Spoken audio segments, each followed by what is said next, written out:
여러분 안녕하십니까. 광주 MBC 뉴스투데이입니다. 먼저 오늘의 주요 뉴스입니다. 야당 텃밭 광주에서 전쟁을 벌이고 있는 원내 두 야당이 앞다퉈 광주 전석 싹쓸이를 공언하고 있습니다. 그 가능성을 전망했습니다. 교사 채용 사기 사건에 연루돼 수사를 받아온 조용표 광주시의회 의장이 불구속 입건됐습니다. 전염성이 높은 A형 간염이 학생과 직장인 등 20, 30대 사이에서 유행 조짐을 보이고 있습니다. 임창용 선수의 영입으로 뒷문을 보강한 기아 타이거즈가 올 시즌 가을 야구에 대한 각오를 다졌습니다. 이번 선거에서 누구를 찍을까와는 별개로 광주에서 더민주와 국민의당 중 어느 쪽에서 당선자가 더 나올까 궁금해하시는 유권자들이 많습니다. 두 야당은 싹쓸이를 공언하고 있는데 가능한 건지 전망했습니다. 김민정 기자입니다. 적어도 광주에서는 8대 0으로 이기겠다. 희망사항으로는 8석 다 가지면 좋겠지. 전부 석권하는 것도 결코 허황된 목표는 아니라고 봅니다. 희망사항이든 호언장담이든 가능성은 있는 걸까요?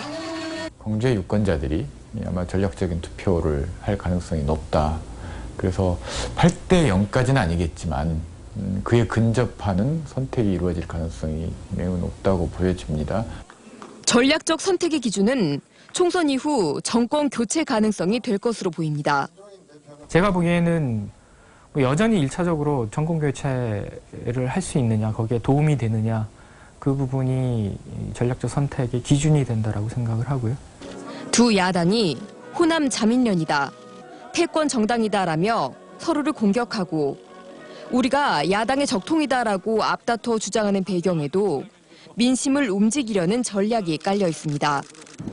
아직은 민심의 풍향계가 한쪽으로 완전히 쏠린 것 같지는 않지만 선거까지 남은 2주일 동안 바람이 몰아치면 일당의 싹쓸이가 현실화할 수 있습니다. MBC 뉴스 김민정입니다. 더불어민주당과 국민의당이 김대중 전 대통령의 적통 공방을 벌이고 있습니다. 더불어민주당 광주시당 선대위 출범식에서 김홍걸 국민통합위원장은 아버지께서는 호남의 고립을 막기 위해 다른 정파와도 손을 잡았는데 야권 분열을 초래한 국민의당은 오히려 반대로 가고 있다고 비판했습니다. 반면 국민의당 천정배 공동대표는 선대위 출범식에서 국민의당에는 김대중 전 대통령과 함께했던 주요 정치인이 모여 있다며 이런 역량을 바탕으로 정권 교체를 이루겠다고 맞섰습니다.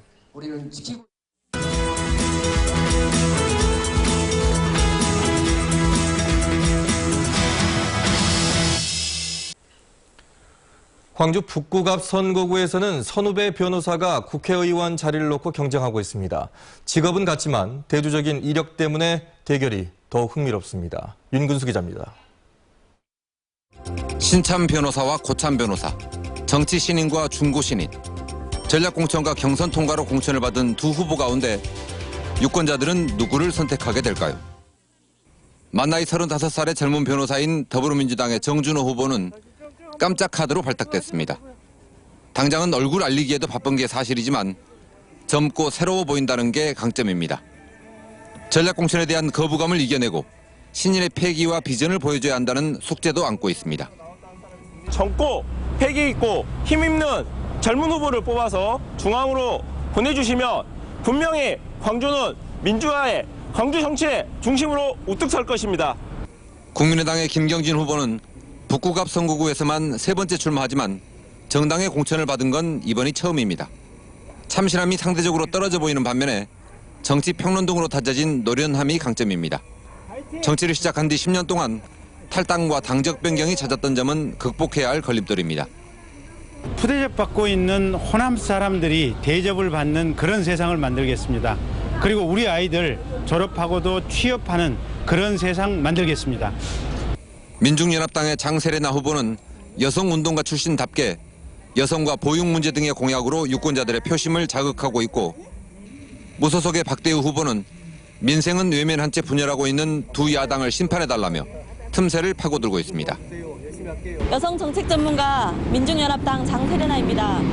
북구에는 새로운 활력을, 대한민국에는 일하는 사람이 주인되는 정치를 만들겠습니다. 최근 야권의 분열과 논쟁 속에서 허물어진 민생에 대한 반성과 고민이 느껴지지 않습니다. 저 박대우는 통합의 정치, 민생의 정치 반드시 만들어내겠습니다. 임동과 오치동이 새로 편입된 광주 복합선거구는 상대적으로 개발이 덜 된 지역으로 강기정 의원이 3선을 지낸 곳이기도 합니다. 지역 발전을 바라는 민심을 누가 잡을지와 지원군의 활약 여부가 판세를 가르는 변수가 될 걸로 보입니다. MBC 뉴스 윤문수입니다.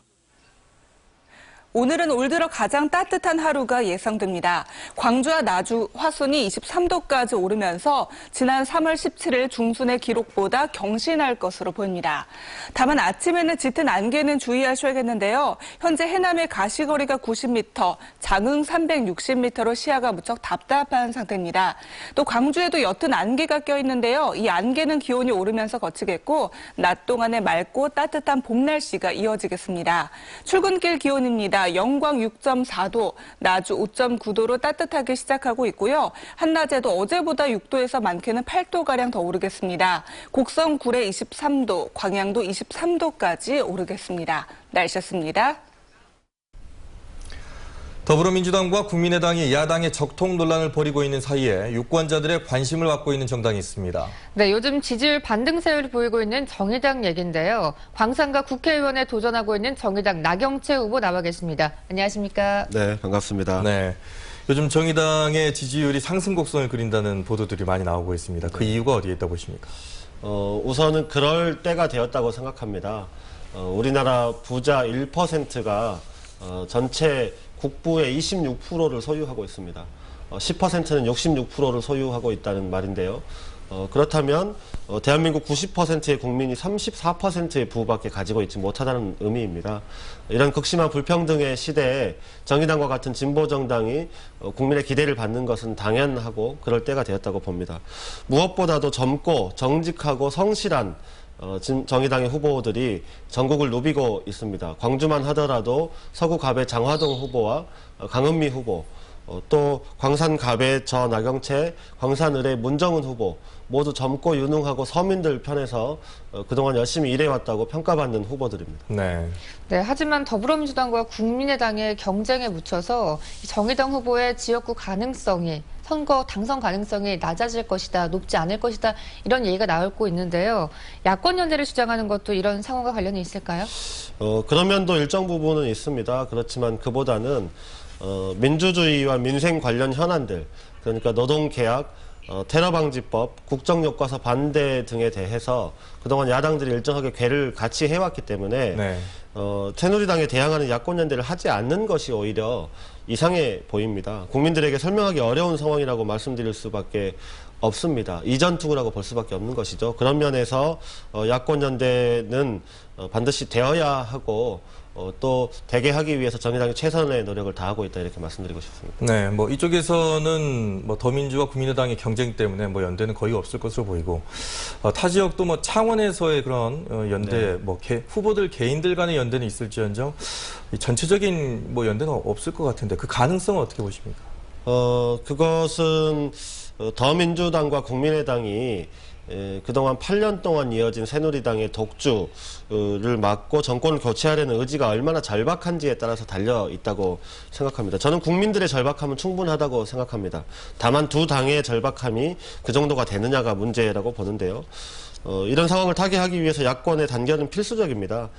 더민주와 국민의당이 말하는 것처럼 정권 교체와 민주주의 민생 위기를 타개하려는 의지가 높다면 야권 연대 가능성은 충분히 있을 수 있다 이렇게 말씀드리겠습니다. 네. 네, 지난 19대 총선 때 통합진보당이 10%가 넘는 지지율을 얻으면서 비례대표 6석을 확보를 했는데요. 정의당은 이번 총선에서 몇 석을 목표로 하고 계신가요? 네, 일단 원내 교섭단체를 구성할 수 있는 20석이 목표입니다. 최근 여론조사에서 지역별 세대별로 국민의당이나 새누리당보다 정의당의 지지율이 높게 나오는 결과가 나오기도 했습니다. 서울에서 정의당의 지지율이 국민의당을 이미 추월했고요. 네. 또 30대 지지율에서 정의당의 지지율이 새누리당을 추월하기 시작했습니다. 기존 정당들이 공천파동으로 지지율이 떨어지고 있는 것과는 매우 대조적입니다. 정의당의 장점을 알아봐 주시고 평가해 주시는 분들이 늘어나고 있기 때문에 이런 추세가 계속된다면 20석을 확보해서 원내 교섭단체를 구성하는 것도 가능하다 하는 자신을 가지고 있습니다. 네. 자, 그런데 서민과 또 노동자의 직접 정치를 주장하는 민중연합당이 또 나와 있습니다. 또 광주에서는 모든 지역구의 선거에 후보를 냈거든요. 정의당도 다른 차별화된 선거 전략이 있어야 좀 희석이 되지 않을 것 같은데요. 네, 민중연합당의 경우에는 아직 창당한 지 채 한 달이 되지 않았기 때문에 저도 주요 정강정책의 핵심적인 내용을 아직은 정확히 파악하고 있지 못하고 아마 대부분의 유권자들도 아직은 그럴 것이라고 생각합니다. 다만 정의당은 국민의 삶의 질을 높일 정책과 의지를 가장 많이 그리고 강하게 가지고 있다 이렇게 말씀드릴 수 있고요. 15세 이하 어린이부터 의료비를 지원해서 무상의료를 우선 실시하자. 반값 공공임대주택, 반값 등록금과 같이 박근혜 대통령이 19대 대선 당시 약속했지만 시행하고 있지 않은 정책을 정의당이 나서서 시행하자. 이런 국민들의 삶을 직접적으로 바꿀 수 있는 좋은 정책들로 선거에 임하겠습니다. 예, 알겠습니다. 오늘 아침 나와주셔서 고맙습니다. 네, 감사합니다. 교사 채용 사기 사건에 연루된 혐의로 경찰 수사를 받아왔던 조영표 광주시의회 의장이 불구속 입건됐습니다. 하지만 조 의장은 경찰이 소설을 썼다며 수사 결과를 전면 부인하고 있습니다. 송정근 기자입니다. 경찰이 조영표 광주시의회 의장을 수사하기 시작한 건 지난해 5월부터입니다. 사립학교 교사 채용 사기 사건 등에 연루됐다는 단서가 포착됐기 때문입니다. 수사 결과 조 의장의 고교 친구인 브로커 이모 씨가 지난 2009년부터 2년여 동안 교사 채용을 미끼로 피해자 3명으로부터 2억 8천만 원을 받아 챙겼고 이 과정에서 조 의장은 학교 측의 채용 청탁을 대가로 일부금품을 받았다고 경찰은 밝혔습니다. 경찰은 또 조 의장이 자신의 지역구인 남구에 특별 교부금을 내려주고 특정 업체 2곳과 남구청이 특혜 계약을 하도록 공무원들에게 압력을 행사한 혐의도 있다고 발표했습니다. 이에 대해 조 의장은 수사 자체를 전면 부인하고 있습니다. 혐의를 부인하는 게 아니라 그런 사실 자체가 없다며 1년 가까이 자신을 수사해온 경찰이 소설을 쓴 것이라고 강하게 반발하고 있습니다. 경찰의 보도자료에서 조 의장의 금품 수수 규모가 정확히 얼마인지 담당 공무원과 단순히 통화한 것 말고 구체적으로 어떤 압력을 행사했는지는 명시되지 않았습니다. 조 의장이 자신의 혐의를 전면 부인함으로써 이제 사건의 진실은 법정 공방을 통해 드러날 것으로 보입니다. MBC 뉴스 송정근입니다. 미쓰비시 중공업이 근로정신대 할머니들이 제기한 손해배상 소송의 소장 접수를 또다시 거부했습니다. 근로정신대 시민모임은 강제동원 피해 할머니 등이 낸 2차 손해배상 소송의 소장을 미쓰비시가 또다시 거부하면서 재판이 2년 넘게 개시되지 못하고 있다고 밝혔습니다. 피해 할머니 등은 지난 2014년 2월 1억 5천만 원에서 2억 원의 손해배상을 청구했지만 미쓰비시는 소장 접수를 거부하며 재판을 지연시키고 있습니다. 지난 대선 당시 호남 비하글을 인터넷에 올린 국정원 직원에 대해 검찰이 실형을 구형했습니다. 검찰은 서울중앙지검에서 열린 결심 공판에서 지난 2012년 대선 전후에 좌익효수라는 아이디로 인터넷에 호남과 야당을 비하하는 글을 수차례 올린 혐의로 기소된 국정원 직원 42살 A씨에 대해 징역 1년을 구형했습니다. 광주 남부경찰서에는 가정집에서 수천만 원대 도박판을 벌인 혐의로 41살 김모 씨 등 23명을 붙잡아 조사하고 있습니다. 김 씨 등은 어제 새벽 2시쯤 광주시 남구 구동의 한 가정집에서 한 번에 20-30만 원의 판돈을 걸고 도박을 한 혐의를 받고 있습니다. 도박 현장에서 현금 2,300만 원을 압수한 경찰은 이들이 단속을 피하기 위해 집 주변에 CCTV까지 설치했다고 밝혔습니다.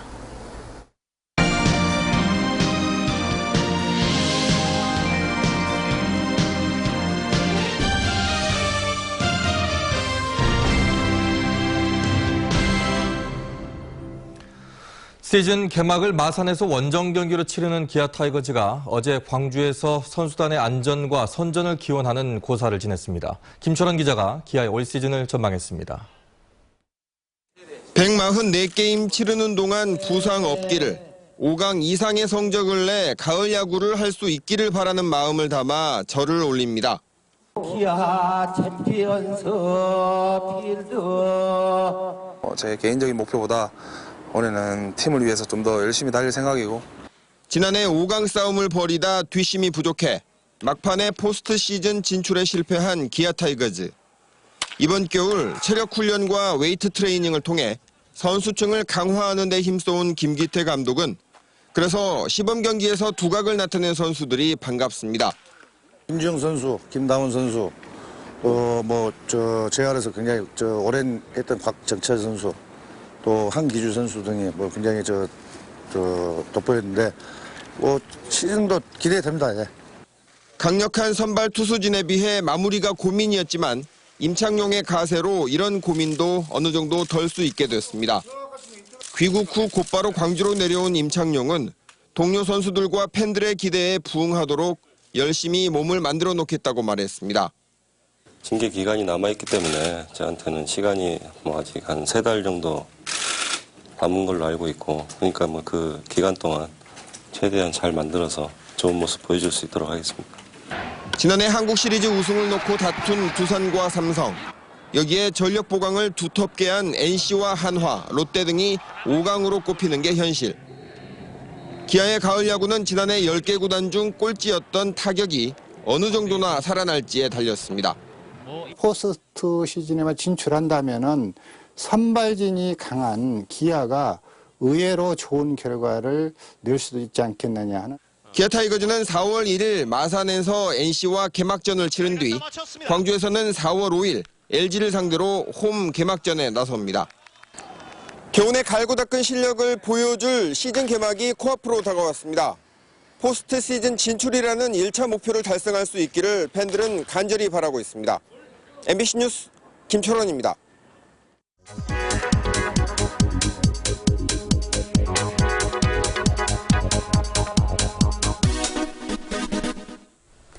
두 가지를 동시에 할 수 있는 사람, 슈퍼태스커라고 합니다. 혹시 여러분 스스로가 슈퍼태스커라고 생각하고 운전을 하고 계신가요? 지난해 광주에서 운전 중 핸드폰을 사용하다 적발된 건수는 2,800여 건. 2014년과 비교하면 10배 넘게 증가했습니다. 경찰의 단속이 강화된 것도 있지만요. 운전 중 핸드폰 사용이 불법이라는 인식 부족도 이유 중 하나입니다. 운전 중에 핸드폰을 사용하는 건 자신이 동시에 여러 일을 할 수 있다고 믿기 때문인데요. 미국의 한 대학교에서 200명의 운전자를 대상으로 실험한 결과 4명만이 슈퍼태스커였습니다. 그런데도 자신을 믿고 운전 중에 핸드폰을 사용하실 건가요? 설사 여러분이 슈퍼태스커여도 운전 중에는 운전에만 집중하는 게 안전하겠죠. 카드뉴스였습니다. 전염성이 높아 1군 감염병으로 지정된 A형 간염이 유행 조짐을 보이고 있습니다. 집단 생활을 하는 학생과 직장인 20대, 20, 30대 환자가 급증하고 있는데요. 양현승 기자가 취재했습니다. 직장인 32살 이모 씨는 지난 21일부터 병원에 격리 입원 중입니다. 고열과 오한, 식욕부진 때문에 처음에는 감기인 줄 알았다고 합니다. 나중에는 몸이 누렇게 되는 황달까지 나타났고 검사 결과 A형 간염이었습니다. 감기가 아닌 것 같아갖고 뭔지는 모르겠어도 일단은 병원 와가지고 피검사랑 소변검사 했거든요. 병원에서 바로 연락이 오더라고요.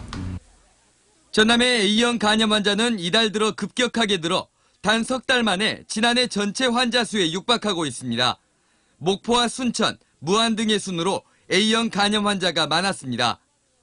초기에는 감기와 유사한 증상을 보이지만 4주가량 잠복기를 지나면서 간 수치가 오르고 심한 경우 급성 신부전 등 합병증을 일으킵니다. 혈액이나 주사 등을 통해 옮기는 B형 간염, C형 간염과 달리 오염된 음식물과 식수 등에 노출되거나 환자를 접촉할 때 감염됩니다. 소아보다 학생과 직장인의 연령층인 20, 30대가 취약합니다. 70년대, 80년대부터 해가지고 우리나라 위생 환경이 좋아지면서 이때부터 이제 A형 간염의 항체를 가지고 있는 보급률이 낮아지고 그 사람들이 이제 지금 성인이 되면서 A형 간염이 걸렸을 때 이런 감 쪽으로 손상이 되거나 황달이 나타난 A형 간염은 위생적인 조리와 손 씻기 등으로 어느 정도 예방이 가능하지만 확실한 건 예방접종뿐입니다. MBC 뉴스 양현승입니다. 운송료 인하 방침에 반발해 총파업 중인 화물연대 광주지부가 사측과 경찰을 규탄했습니다. 화물연대 광주지부 1지회 카캐리어 분회는 기자회견을 열고 기아차와 글로비스가 기름값 인하를 이유로 운송료를 일방적으로 삭감했다며 이는 협상이 아닌 일방적 폭력 행위라고 비판했습니다. 또 경찰은 노사관계에 개입하지 말고 연행한 노동자들을 즉각 석방하라고 촉구했습니다.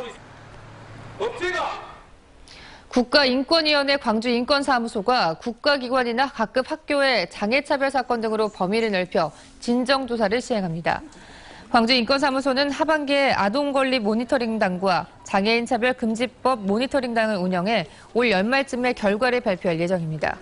광주인권사무소는 그동안 교정시설이나 보호시설 등에 대해서만 인권 침해를 조사해왔습니다. 정부의 시중 재고쌀 시장 격리를 앞두고 정부 양곡 창고 운영난이 예상됩니다. 일부 지역에서는 양파 창고까지 쌀을 쌓아두고 있어서 고민이 더 큽니다. 최진수 기자입니다. 정부 양곡 창고에 재고 쌀이 가득 차 있습니다. 전남도내 정부 양곡 창고 재고량은 52만 2천 톤, 보관 능력은 75만 4천 톤으로 아직 23만 톤 정도 여유가 있습니다.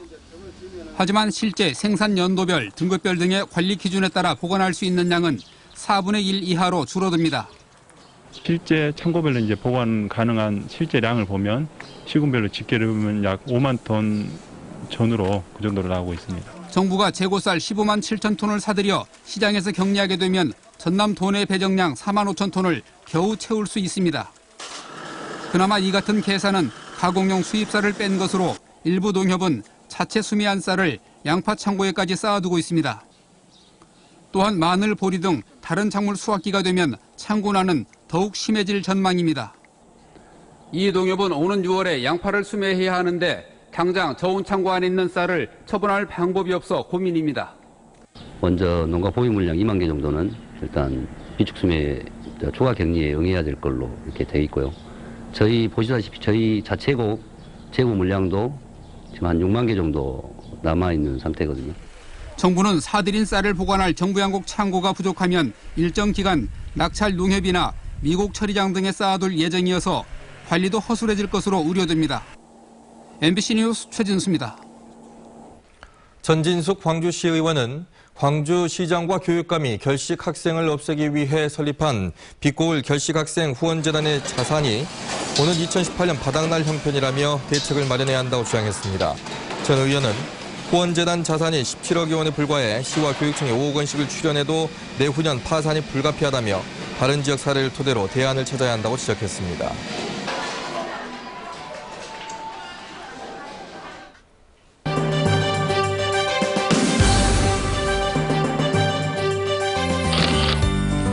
광주도시공사는 송광과 금호, 쌍촌 시형복지관과 나눔경영 협약을 맺었습니다. 광주대학교는 식목일 앞두고 학교 곳곳에 벚나무를 심었습니다. 남부대학교는 국제수영장 활성화와 수영선수 발굴을 위해서 광주체육협회와 업무 협약을 맺었습니다. 광주 광산 구립합창단은 송정요양병원을 찾아서 재능 나눔 공연을 펼쳤습니다. 구례구는 시장 상인과 이용자를 대상으로 감염병 예방 홍보 캠페인을 열었습니다.